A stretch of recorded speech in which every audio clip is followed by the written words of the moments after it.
Unsyndicated presents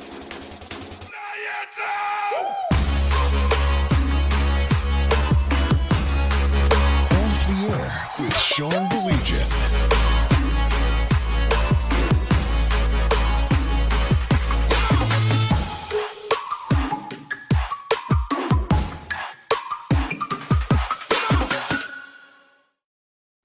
Believe it, we're not that far away. It's crazy. It kind of crept up. No, forget kind of. It really crept up. And I can't take credit for this. But before I introduce our guest tonight, I had longtime pal and listener Joe over in Windsor said, okay, drafts aren't as fun when the Lions are picking this late, right? I think there's some validity to that as we introduce my pal, Scott Bischoff, kindly joining us. Scott is everywhere, okay? I'll tell you everywhere he's at in just a second. We're glad that he's with us right now. But how are you, pal? I'm doing well. How are you? Thank you for having me on. This will be fun. Oh, are you kidding me? This is absolutely fantastic. And Scott, this is the time of year where we're seeing the mock drafts come out ad nauseum. Okay, and I was just looking at one, and I'm going to use it just for reference. I'm sure you saw it. PFF had their mock draft that came out earlier today. I think I saw it this morning. Whatever, they all run together, and they have six. Count them, 6 quarterbacks going in the top 15, which would be an all-time high.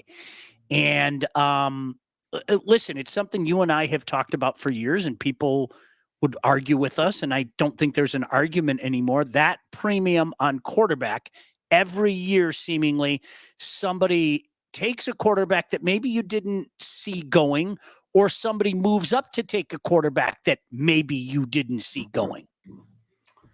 Yeah.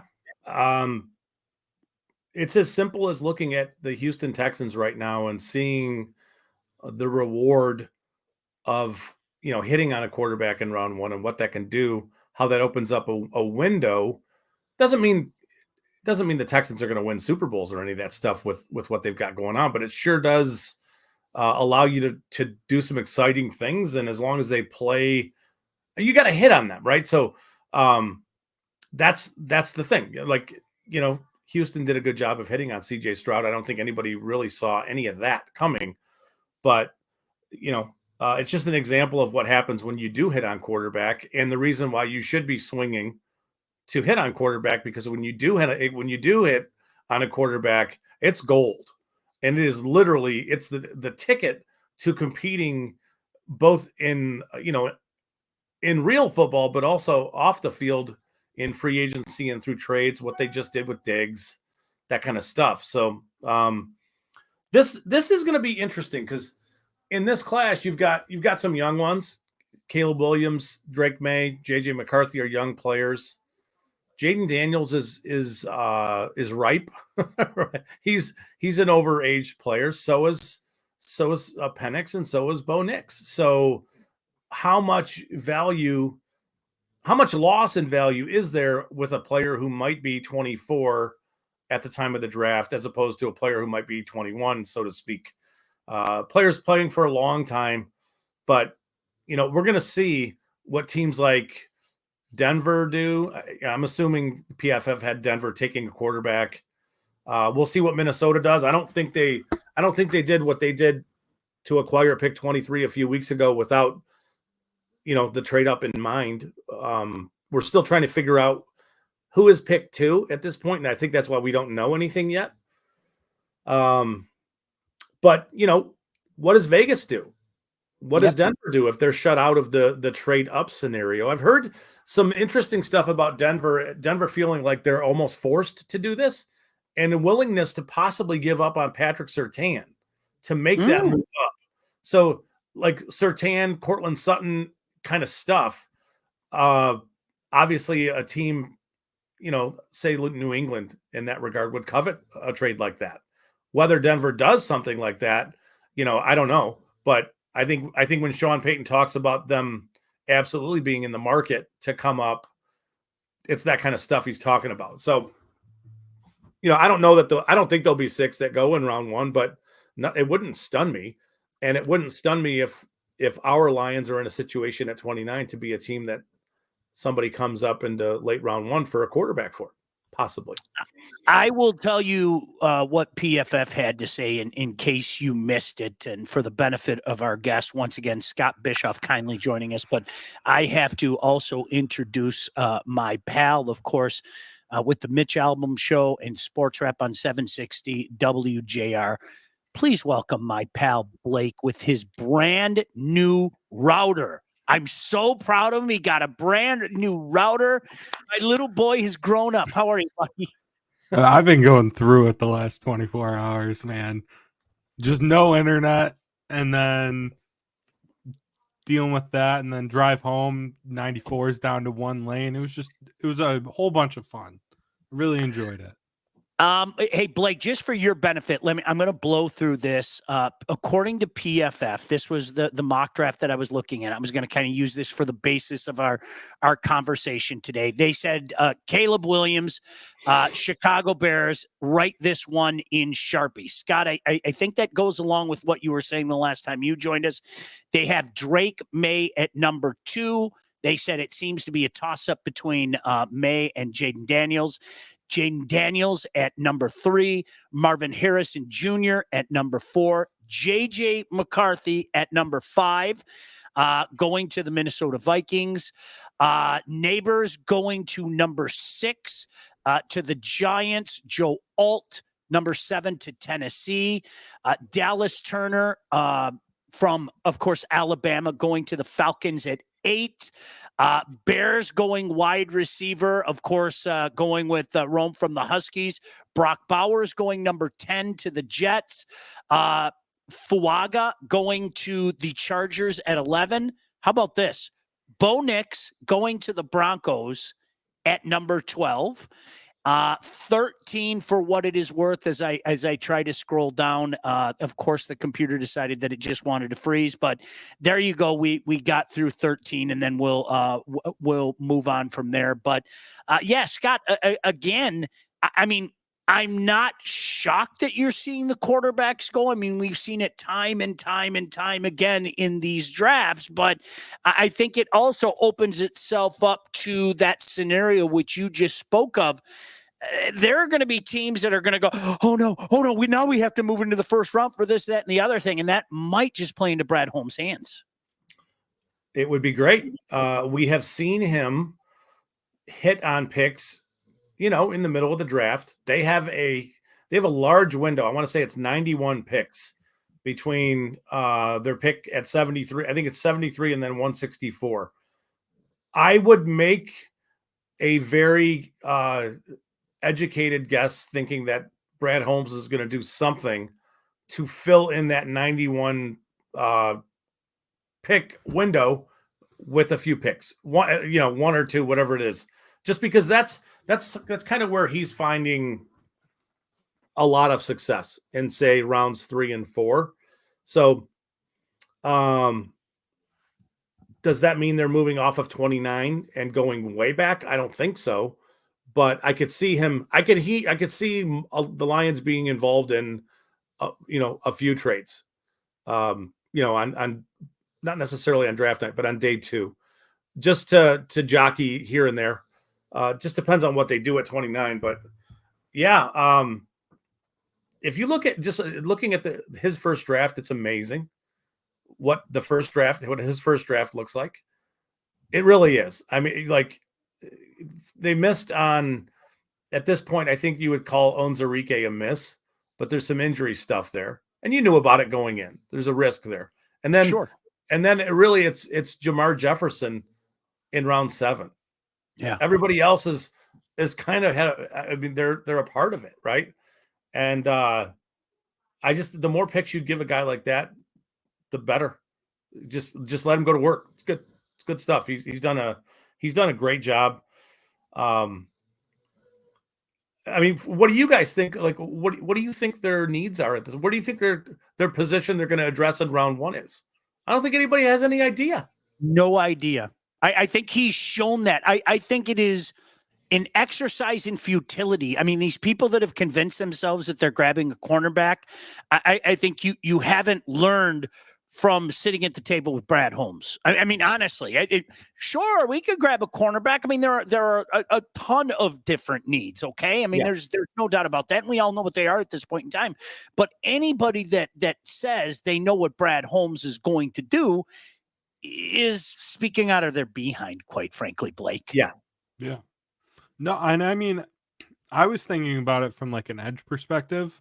Like, if you're like telling me I need to draft a guy and he needs to be ready to play, like I'd much rather draft an edge guy than a corner, because those guys just seem like they're more quick to adjust to the NFL game. But who knows what's going to be there edge-wise also at pick 29. So yeah, and it's not the best class of edge players. It has some depth, and you'll be able to find players a little bit later. But at 29, I think there's a big circle on a player like Darius Robinson from Missouri, and people want to compare him to Cam Jordan, and I get it, but to me, I watch him, and I don't think he's remotely athletic enough to survive as an edge player in the NFL. And if that's the case, he's redundant with Josh Pascal. And are you really going to do that at pick 29? And I don't know. So outside of that, Jared Verse from Florida State is a fantastic prospect. He will not be there at 29 unless there's a random bong video that's coming. And we can get one of those going. We've never seen that before. Listen, go ahead and make it. Let's put it out. AI can do crazy things nowadays. It's terrible. He's a really good prospect. He's just not going to be available. But outside of Laitu Latu potentially falling, he had a neck fusion surgery a couple years ago, had to medically retire, and came back, got cleared, and played. He's a really good player. He's a high level. He's high level with his hands and his movement ability. He would be a player if he's on the board at 29. And I can already see it. If he's on the board at 29, I can see the video coming out in the future of the Lions calling that pick in and Brad Holmes and Dan Campbell losing their shit because they got him at 20. I can see it. Like he's that guy, at that point. But the corner class is deeper. At 29, though, it almost feels similar. You're almost reaching on a player. I don't know that Kool-Aid McKinstry really fits them perfectly. I'd want him to play a little more physical. There are moments watching him where he allows a defender to cross his face when he's trying to press them. And that is almost like a total, you can't do that. So I want him to be more physical when he's not at times. So I don't know how much of a fit he is at 29, but I think there are players in round 2 that make some sense. Both of the corners from Florida State, Jerry and Jones and Renardo Green, make sense. And player I like a lot from Missouri is not the one everybody wants to talk about, Ennis Rakestraw, but it's the other one on the other side. Chris Abrams-Drain is super, super sticky in coverage and physical and all that stuff, good ball skills. So in round 2, a player like that would be a pretty dynamic option. And then it allows you to do whatever you want in round 1. Clearly, go ahead. Sorry. No, I wanted to say we got a lot of people in chat. And of course, if you have a question or comment or you'd like to get some analysis on a guy, that's why we have Scott here. By the way, Elizabeth said, proud is an understatement. Isn't that the truth? We're all so proud of our young Blake. We really are. We're so proud of our young Blake. Nick May said, are the Bears and Vikings compete for the NFC North title right away with Caleb and JJ? I've said this to you for years, Scott, and I'm not going to change my opinion. I am Bill Parcells. You get a mixed bag with rookies, especially rookie quarterbacks. You cannot expect a rookie quarterback to come in and have you legitimately compete for a division title. Is it possible? Of course it is. Okay. I mean, anything's possible, but There's just too much going on. I'll get your thoughts on that, but you know me. I've said that forever and a day, especially when we were doing the fantasy stuff. I don't trust rookies until they earn your trust. I don't trust them at all, and especially a rookie quarterback. Yeah, for sure. I mean, Caleb Williams is going to go to Chicago. He's going to play right away, day one. He is. Sam Darnold is in Minnesota right now. It wouldn't stun me if Minnesota did make that trade up if Darnold started, say, the first 6, 8, whatever, half a season, maybe less, whatever.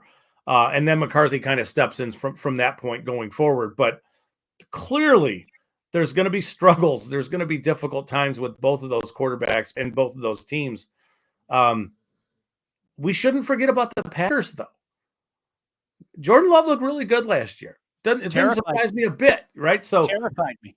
Yeah. So, and I think they kind of figured some stuff out, and they're so young with their weapons in the passing game. I could see them being a scary team right away. Weren't all their receivers and backs were all like first and second year players? Yeah. Basically, all of their weapons were. So they're only going to get better. Yeah. They're younger than the Lions, too. That's one thing I know people don't want to hear that. But, Scott, to emphasize your point, they're younger than the Lions. Yeah. Yeah. I mean, they had Dontavian Wicks. They had Christian Watson, young player. I'm blanking on the wide receiver from Michigan. I should know this. It's terrible. He was awesome last year. Mm-hmm. That's a loaded offense with a good quarterback who played at a pretty high level the back half of the season. So yeah, I mean, the NFC North has the potential to turn into a pretty stacked division, not necessarily in 2024, but going forward. This is kind of why the Lions window is now, and it's going to be open for a little while, but their window is right now. I don't necessarily think you're going to have to deal with Chicago or Minnesota this year. So it's just fending off Green Bay. I mean, it's an interesting thought, and yeah, those guys are going to be good players. And I like McCarthy as much as, anybody else does. I think he'd be a really nice fit there. I don't know if he's going to get past New England. New England's got some West Coast ties with what they have going on there on offense, and he's a perfect fit for that kind of stuff.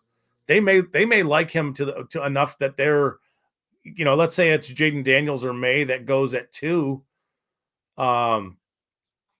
It could be McCarthy at 3, and Minnesota has no opportunity to get to him. So, in that scenario, I think Minnesota would be on Drake May, which, this is going to be on a future episode of Bad Takes Exposed. But I would be totally fine with Minnesota taking Drake May. I don't totally get his game, and I think there's a lot of flaws in his game that stand out when you watch him, repeatedly throw the ball. The mechanics are weird. It's real clunky feet, all that kind of stuff. So I'm probably getting a little sidetracked there, but and the other thing with Minnesota too, and I don't know if you guys agree or disagree with this, but I think O'Connell's a really good coach. Clearly, I do. I think he does a really good job, and like what he does with offenses and how he schemes stuff open. I think he's a really good coach, and a rookie QB is going to go in and learn a lot from him, no matter who it is. For sure. Packers aren't going anywhere. Romeo, Jaden Reed. Jaden Reed, that was the guy. They've got weapons, guys. I mean, that's just and Blake. Two really good tight ends, good tight ends. I remember talking to you about it, around Thanksgiving time, even before Thanksgiving. That game is okay. This kid's starting to figure it out, and of course there are still some ups and downs, and he had some ups and downs even going into the playoff, but that was the case. Doug said, speaking of Bowers, any thoughts on the Lions moving up to grab him? I know that was a question in particular before they matched the offer to San Francisco, but Scott, your thoughts in particular on Bowers? Man, Bowers is Holmes said this last year. He's a positionless player. He is not a tight end. He is more, I would say he is a jumbo slot receiver more than he is as a tight end. He's fine as a blocker. He's fine, all that stuff. But that's not why you're drafting him. he's dynamic with the ball in his hands. Georgia did a lot of easy stuff for him, which is cool. That's great. The Lions can do the same kind of thing. So, there's no, like, looking at the Lions roster, they have a need. They need a pass catcher. They really do. They really Right? do. They Yeah. really do. It's just, is it a traditional way to go about things? I think the answer is no there, but who cares? It just, what do you do? How does a defense respond if you're getting the ball to that guy? And, same thing with Amon-Ra, and obviously defenses struggle to limit Laporta. And then there's Jameson Williams, and then you got the running back. I mean, if you're telling me the Lions rolled out of the first round with Bowers in this draft, I know that the majority of the fan base is just going to freak because he's listed as a tight end. But, you would take an offense. This is going to sound kind of silly, but you'd be taking a really potent, damn good offense and injecting it with some steroids and, putting some blow up their nose, kind of, so to speak. Like, they would take, I mean, it'd be crazy. How do you defend? How would you defend that? Like, I mean, he is one of, when you look at I know. I'm falling into the trap thinking about it. There's 3 elite receivers. There are 4 elite pass catchers in this draft, and he's one of them. And, the Lions are going to walk out of the draft with one of the, okay, cool. I don't think that's even remotely realistic, but, if he falls to the 15-16 range, and there's a team like Seattle that doesn't have a second round pick and probably would want a second round pick in this particular draft, and you have a couple there, and maybe you have to give up something in the future, and if they covet Bowers like that, yeah, I'd be all for it. It's just, it's really the first time I've kind of thought about. It's a good question, by the way, or a good point. It's the first time I'd ever considered Bowers in the Lions offense.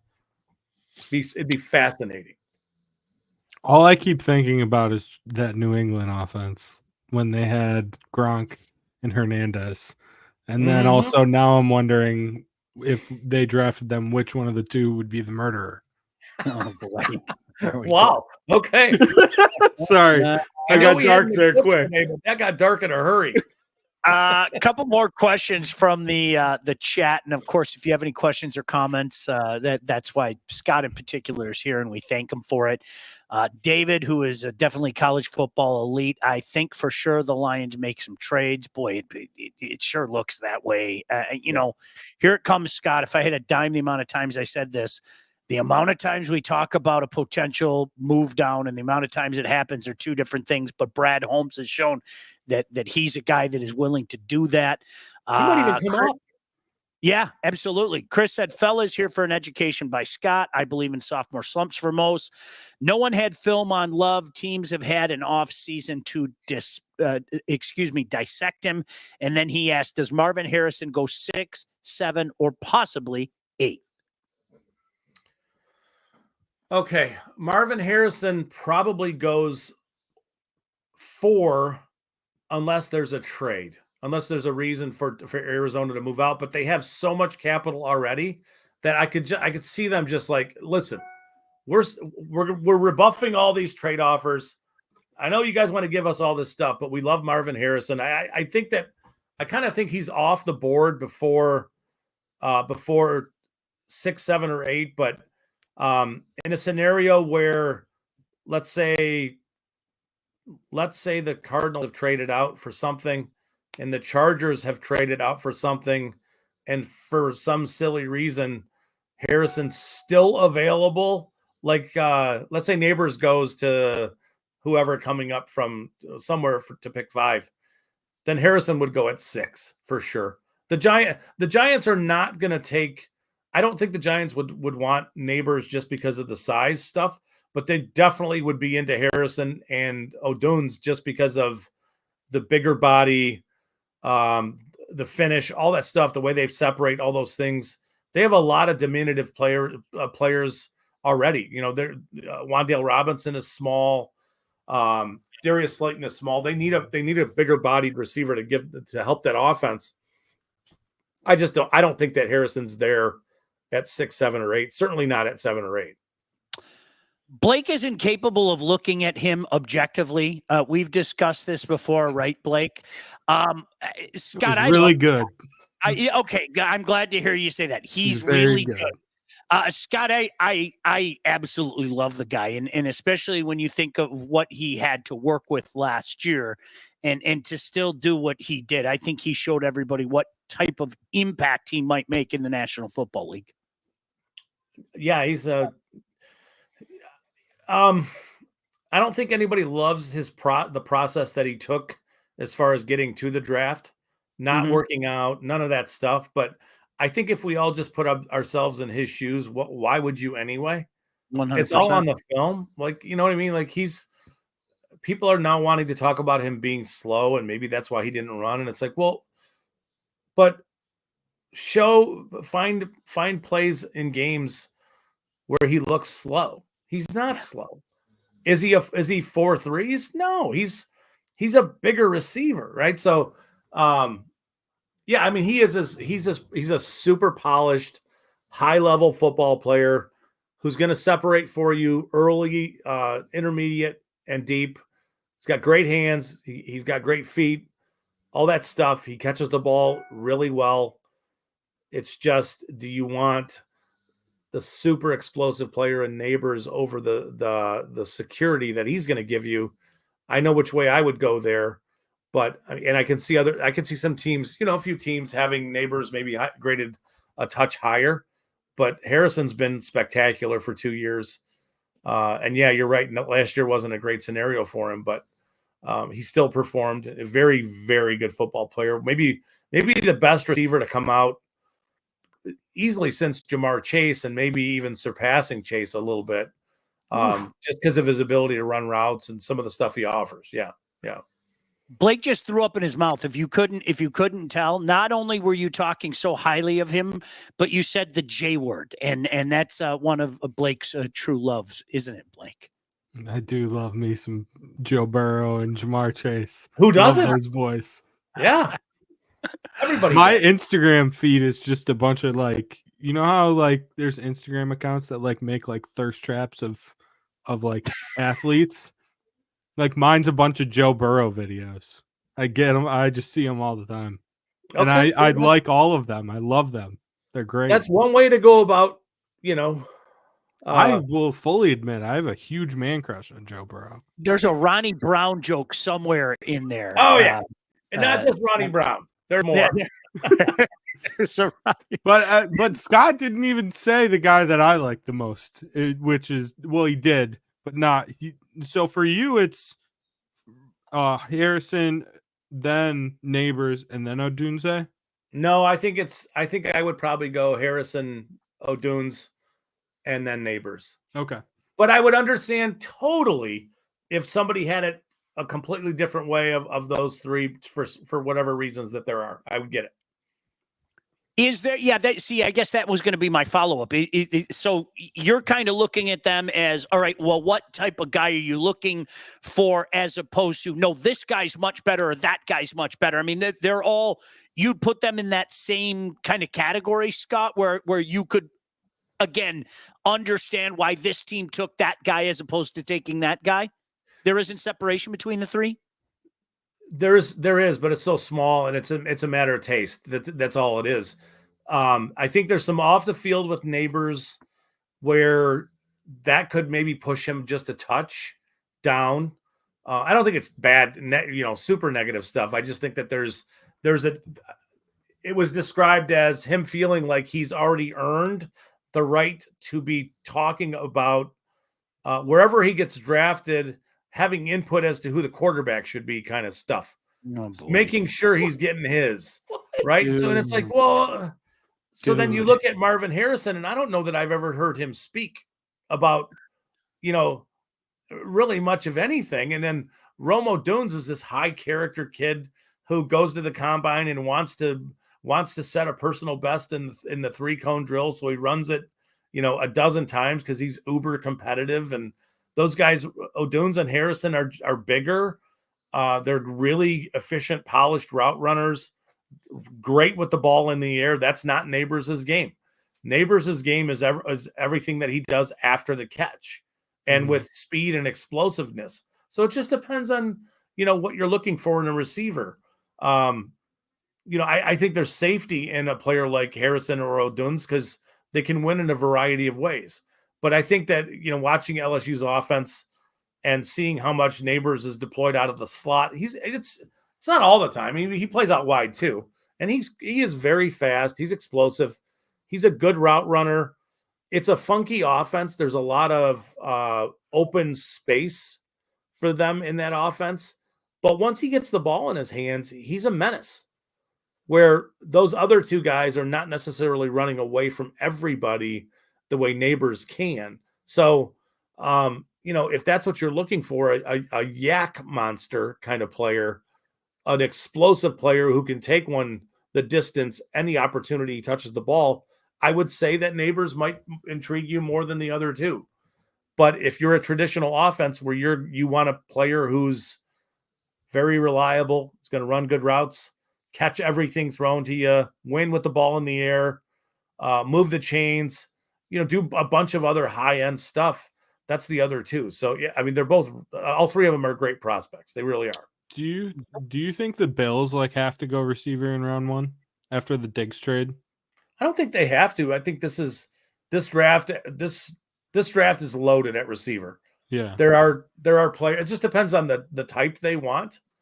But I mean, they could go wide receiver in round 1, but they could also wait and take one in round 2 or round 3. This is a really good class of receivers.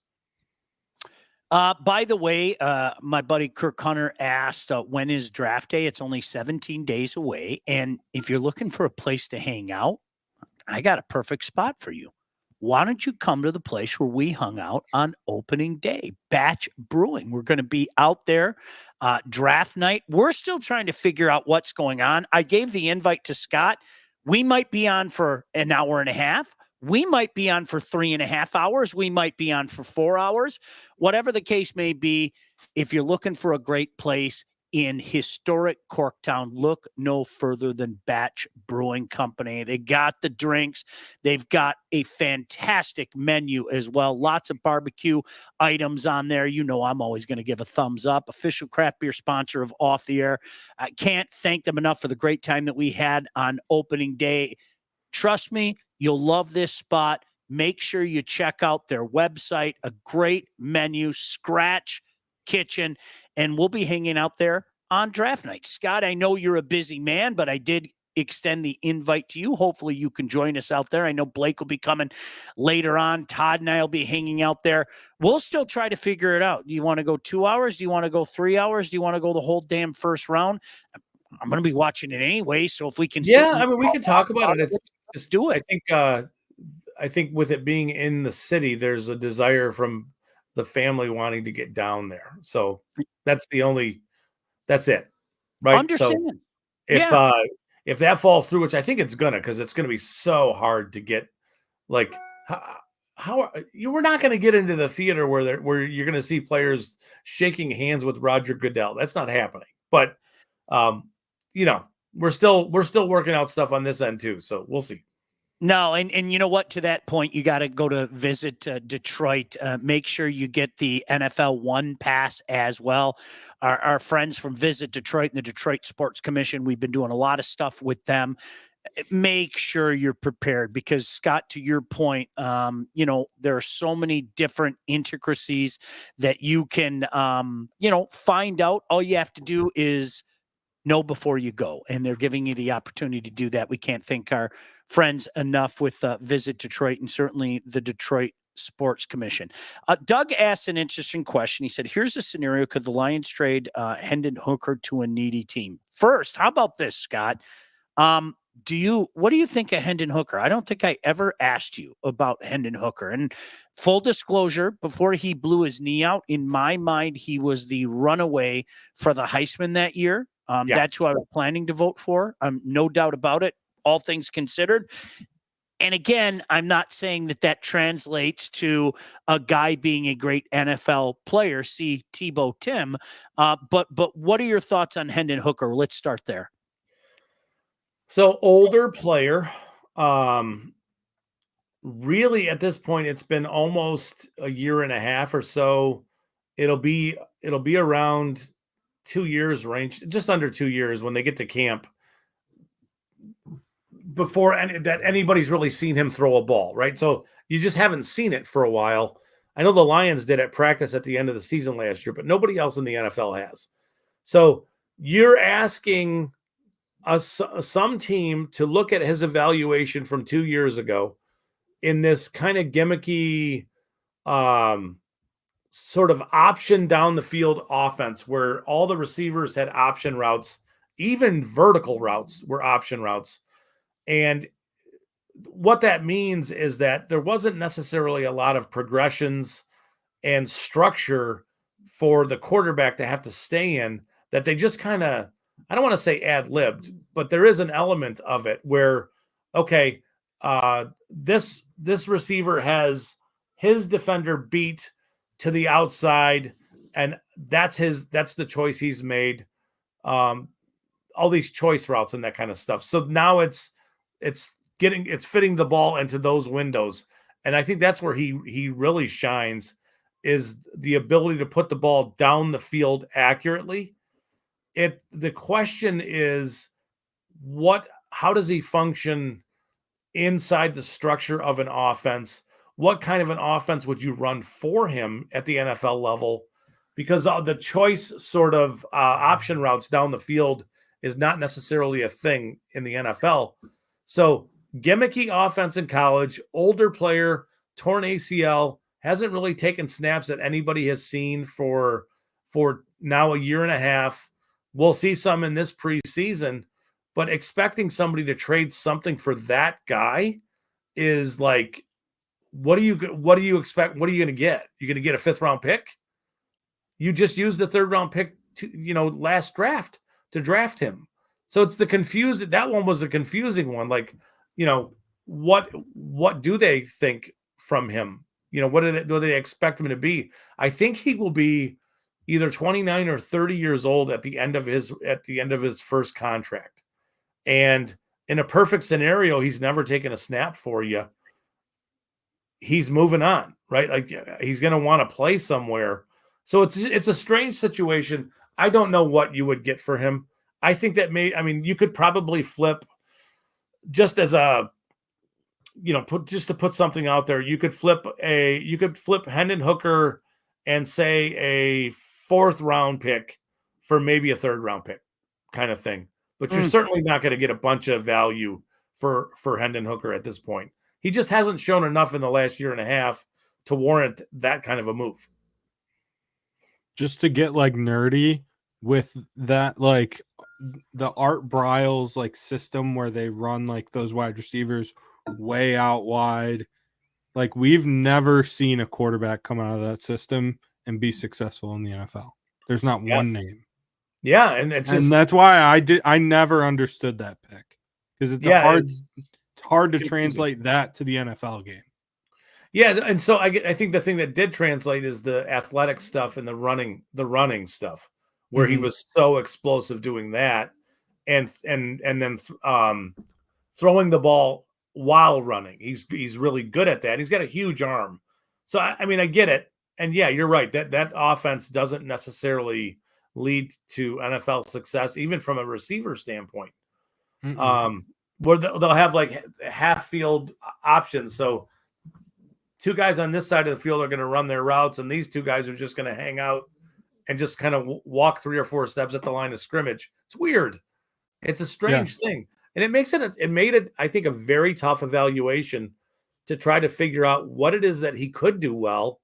And to me, it's throwing the ball down the field and then taking off when pressure came and being super electric with the ball in his hands.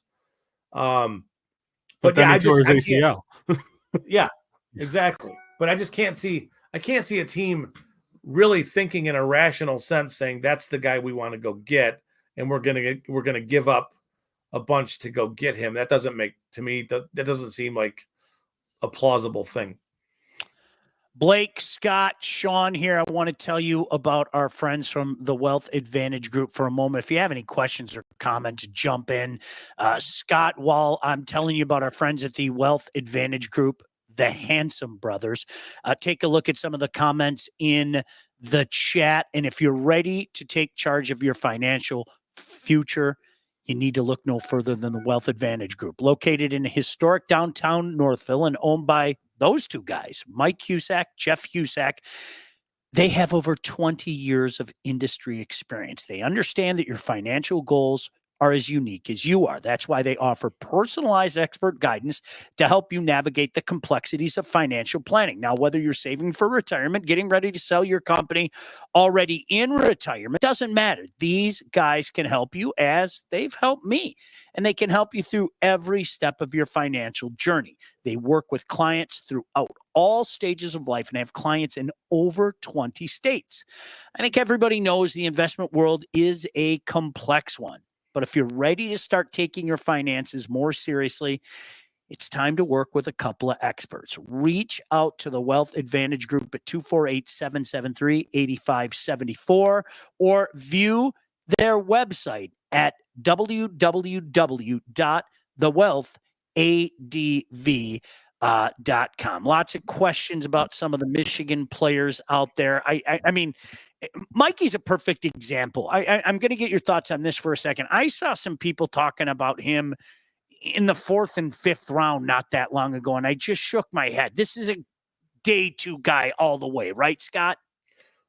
100%, yes. And in a scenario, potentially sneaking into the back end of round 1 kind of guy. Ooh. I mean, he was his path to this point has been unique. He was a receiver. Ball hawk. I love ball hawks. Yeah. He was a receiver. He's now a kind of Swiss Army knife. Very physical player. I think this is a player who understood a lot of what the offense was trying to do. And because he's smart and understands offense, really gets defense. And you could hear like some of the Washington players talking about how pissed they were early in that matchup when he's calling out exactly what they're doing, right? So that kind of stuff, it matters. Yes, he's undersized. We know he's undersized, but he is, just simply put, one of the best football players in the entire class.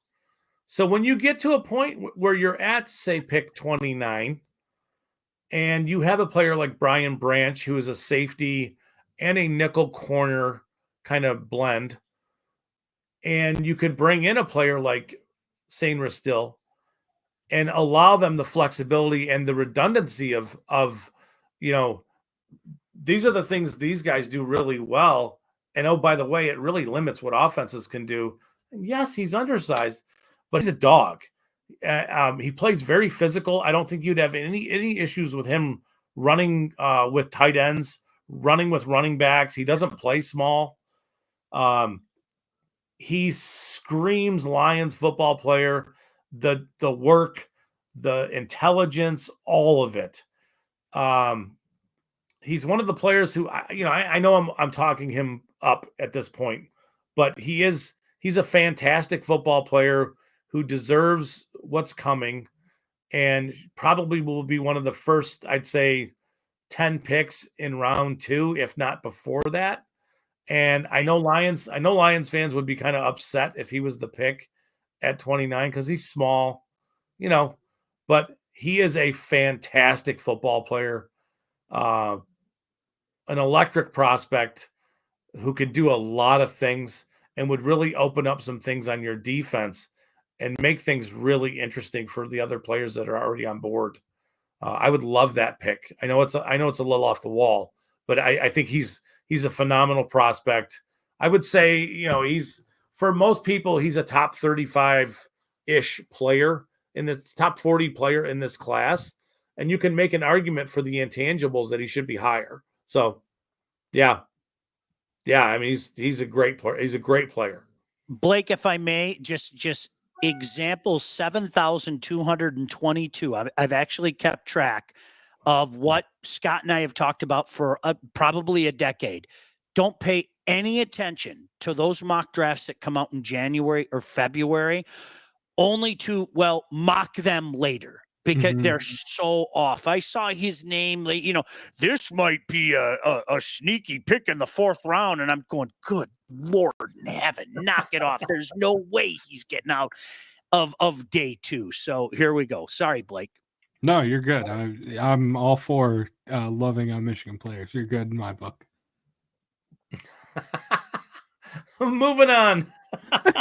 But real quick, because someone said in the chat, who is the best prospect from Michigan besides JJ? And obviously, I think Mikey would be on that list.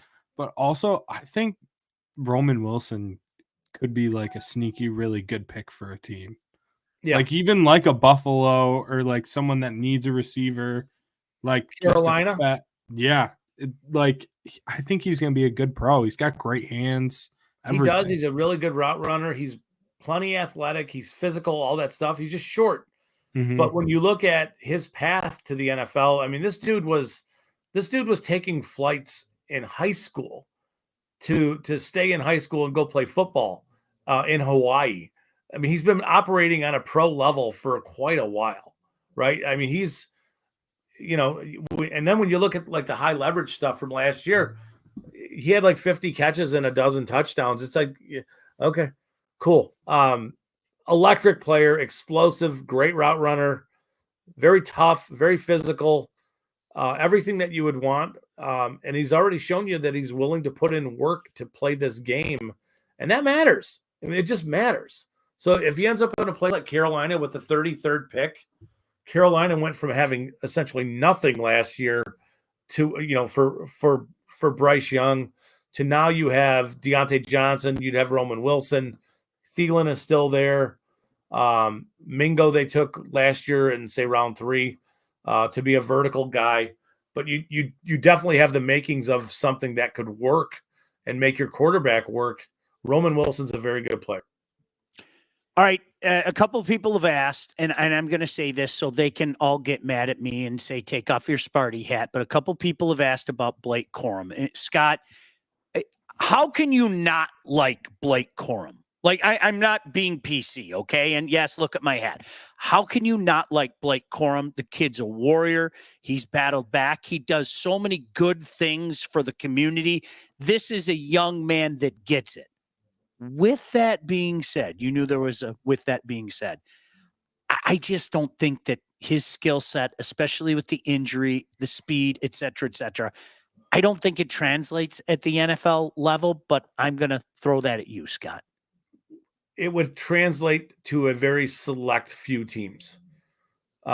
Teams that run lots of outside zone, I don't think is necessarily his skill set. He is a power gap runner where it's timing, tempo, patience, and then being athletic enough to hit the hole as it opens and use leverage against defenders to run away from them. He's great at that kind of stuff. The one thing I will tell you, just because Michigan did not use him in the passing game does not mean he can't do it. In fact, he can. And I think there's some added value to what he can do as a player, catching the ball out of the backfield. Michigan didn't ask him to do that kind of stuff because the workload was so heavy running between the tackles, right? So, I think there's some places where he's just not going to fit, period, to your point. I think he probably, I would have him, and I would imagine I might get in trouble here. I have other running backs who I would think I would want ahead of him. Jonathan Brooks from Texas is really good coming off an ACL. Really good running back. Marshawn Lloyd from USC is super dynamic player. Trey Benson from Florida State, pretty upright runner. Reminds me a little bit of DeMarco Murray, where he's so tall the way he runs. He's going to take some abuse, right? Like he's going to get beat up. Yeah. And then Jalen Wright from Tennessee is a bit of a bigger version of Gibbs athletically. Not as he doesn't have vision like Gibbs had, and Tennessee did not use him as a pass catcher the way Alabama used Gibbs. So we gotta kind of push off on that just a touch. But just from an athletic standpoint, he ran 4.38 at 210 pounds. He's flying. Gibbs ran 4.36 at 199. Gibbs' vertical was like 33 and a half. I want to say Wright's vertical was in the 38s, and he broad jumped 11 feet. He's so athletic. That's nice. For a 210-pound dude, right? So, but I would have Corum in the mix with those guys, and it would just depend on the destination of where they go. Corum in the Lions running scheme would be super, super efficient and a smart play. Yeah, I agree. Right? I agree. But yeah, if you're putting Corum in the Miami running game, not going to work. no, Just not going to work. So there's going to be a fit for him somewhere. And it's a little bit like Dameon Pierce last year at Houston. 2 years ago, they ran like a heavy power scheme, and Bobby Slowick comes to town, brings the outside zone stuff, and Dameon Pierce is not a fit anymore at all, like to the point where he's almost unplayable. So Corum's going to have to go to the right place for sure. The other guys I think can play in any system and be just fine. Bigger, like Marshawn Lloyd is 220 pounds, ran 4.46. Very dynamic player. Probably I would consider him and Brooks to be like running back 1A and 1B kind of thing. And it's a better running back class than people have given it credit for. And it is. There's some good running backs in this class. But Corum's in the mix. It's just he needs to find the perfect place where they run the ball a certain way for him. Also, I agree with you 100%. Like, he was not as explosive this past year as he was like his junior year. But then, like, honestly, in the Rose Bowl, it was like old school Blake Corum. It was like he had gotten healthier and he got it back. He's a warrior. So that, like, obviously gives me hope that he was just getting healthier and getting right. Yeah. So, and to your thing with the pass catching, like when you have a guy like Donovan Edwards that is basically like a slot receiver on your offense, that helps a little bit too. You can use him in the receiving game. So yeah, and their emphasis was run heavy, and they just wanted to run you over. And why change it if you're running for 5 yards a pop, there's no reason to throw. Don't fix something that's not broken. Yeah. So I get it, but I think he does have an expanded skill set that he was not allowed. I shouldn't say not allowed to show. He just didn't need to show in that offense. We have about 10 minutes left. If you have any thoughts, any questions, you better fire them in there. Can't thank Scott enough for joining us. Again, we're going to do a draft show the night of the first round. So, Scott, hopefully you can join us in one way, shape, or form, but I know Blake will be there. We'll have some special guests. Let me talk to you about our friends at Legacy. Can't thank these guys enough. And if you haven't made this call yet, what the heck are you waiting for? Thousands of Metro Detroiters have already made this call to get help with their home and auto insurance. Our friends at Legacy Partners are one of Southeast Michigan's top independent insurance agents, and they provide a full-service, one-stop solution for all of your insurance needs, personal and business, large and small. Legacy has helped our listeners by fixing mistakes other agents have made, asking the right questions to get you the right coverage put in place to properly protect you. That's what it's all about. Oh, and yeah, saving you some money at the same time. What are you waiting for? Get your quote. Call these guys. Chances are, if you haven't checked your policies in the last year, you're paying too much and could be underinsured. Give Legacy Partners a chance to help with your home, your cars, life insurance, Medicare enrollment, business insurance needs. They got your back. Call them today, 586-209-4106, or visit legacypartnersins.com to get started with your new quotes. Doesn't cost you anything. These guys can and will save you money, as they did for many, many people. Eric jumped in and said Corum is going to be a stud in the NFL. Listen, I'll eat my hat if that happens. I'm not saying there isn't a place for him. I think there is. I would be surprised, Scott and Blake, if he turned into a quote unquote stud. I'll say what I said again. I'm not sure it translates. That doesn't mean that a guy can't have a role with the NFL, but stud, I'd be surprised at that. But the kid, listen, he surprised a lot of people along the way, and I think that's he's a lot like David Montgomery, right? Like, I mean, that's his skill set. It's I'm a downhill runner in a power gap scheme. That's where he needs to be. Couple questions. First, Jason, now I'm going to ask you guys a question. He asked me a question, and you guys have to get it too. One has to go: brisket, Cajun turkey, or jerk wings. One has to go. Do you know how hard that question is for me? That's a very difficult. I'm going to let you guys go first. I think my answer is going to surprise you. So I'm going to let you guys go first. Go ahead, Scott.